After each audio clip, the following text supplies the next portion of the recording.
Hello and welcome. This is a video about leadership and how it differs from management. And at the end, we're going to talk about our leader that we have chosen, Sir Alex Ferguson. The most important things about leadership is that he has to have a vision and he needs followers. If he doesn't have those two things, it's quite hard to become a leader. It's very difficult to just define it in a short and brief way, like saying he has to have followers and a vision. But there are many more traits actually needed to become a leader in the first place. Some of the characteristics and traits used in leadership are that they have to be very outspoken, don't shy away from the spotlight, as well as they should be rather intelligent, because they are the ones, as shown here, that has a bright idea. As well, there are many certain ways that before it was thought that maybe you were born a leader. Your height, your gender, stuff like that determined if you were going to become a leader. And some of those traits actually do give you an advantage. But there are many people that have defied the odds, like Gandhi, Bill Gates, Mother Teresa. All of those three have something that is not usually, or they're missing something from the usual traits for a leader. And all of those different things that a leader can be is just like a box of chocolate. You never know what you're gonna get. Adding to what George said about you never knowing what you're gonna get, you can get a leader or you can get a manager, or maybe you can get both. What do you think are the differences between leadership and management? Leaders aim for short-term goals. They work on improving the efficiency of the group. They do the planning, the organization, the coordinating, and the monitoring. To quote Dr. Al-Ghattani, leaders inspire, they innovate, they are flexible, they are courageous, they are independent, they have a soul, the passion, and the creativity. While the manager is deliberate, authoritative, consulting, analytical, and stabilizing, they have the rational, the mind, and the persistence. To look at the specific traits of leadership and management, we can see that leaders, they lead and take the initiative. They make a policy and they focus on the employees doing the right things.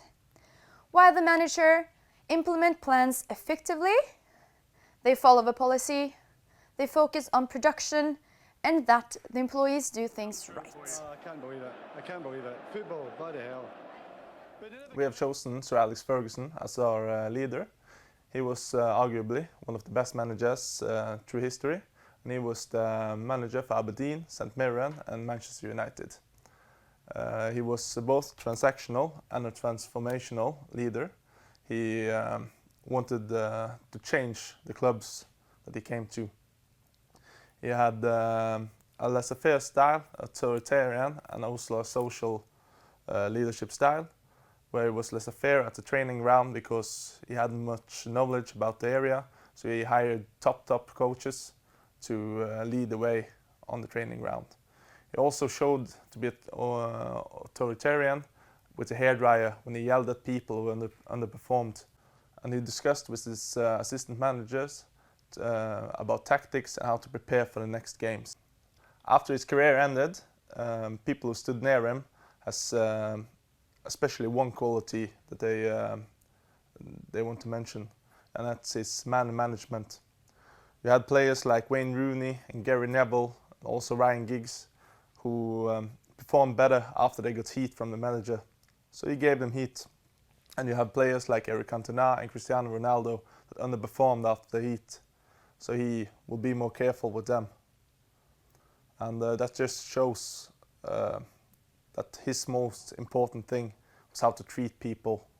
And he used that in everyday management and leadership of the club.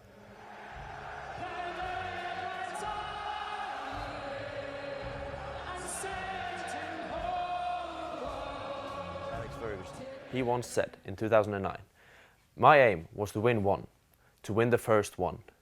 I never thought we can win 13, but now we've done it and we will equal Liverpool's record." This shows a clear vision. He was a winner from start to finish. He always wanted to win with a mix of his youth players and his more experienced players. Take the 1999 team, for example. You have experienced players, Teddy Sheringham, Roy Keane, Peter Schmeichel. And you have youth players like David Beckham, Gary Neville and Phil Neville, all coming through the academy of Manchester United. He always wanted this to happen. And he would always change his team. After 3-4 years, he would have a new team with new young players, with new experienced players. To do this in almost a 30-year spell is quite impressive. Don't you think? It's very impressive. Because the more staff you get, the more people you need to rely on. He did that from 1986 until 2013. Arsene Wenger came in 1996, changed the whole system of the English football from diet to how you're going to train. Before that, people went out to the pub. They don't do that anymore. They're athletes, all of them. Not necessarily all down to Sir Alex Ferguson, but he did a brilliant job during his 27-year spell at Manchester United. And he's probably one of the best leaders in sports history. So, to add to all this, which is said, referring to what Matthias said and what George spoke about earlier in this video, coaches, managers, leaders might be a box of chocolate, but not Sir Alex Ferguson, because he was always the chocolate you wanted.